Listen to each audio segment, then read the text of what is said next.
मान की तरफ कनखियों से देखते हुए रावण बोला, राम, मैं महादेव शिव का भक्त ही नहीं उनका दास भी हूं। मुझे मात्र महादेव ही प्रिय हैं, किंतु मैं देख रहा हूं कि मेरे आराध्य महादेव तो तुम्हारे भक्त हैं।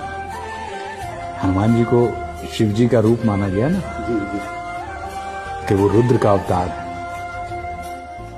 और तुम उन्हें अति प्रिय हो। मेरे निदान के लिए उन्होंने तुम्हारा चयन किया है राम, क्योंकि महादेव अपने इस हठी दुराग्रही अति प्रिय शिष्य को मृत्यु नहीं मुक्ति प्रदान करना चाहते हैं।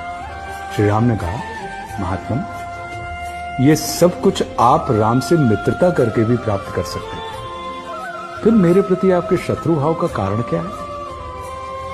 ये सुनकर रावण मुस्कुराते हुए बोला, राम, तुम्हारी मित्रता मुझे ज्ञान से भर देती है और रावण को ज्ञान नहीं, ज्ञान से मुक्ति चाहिए।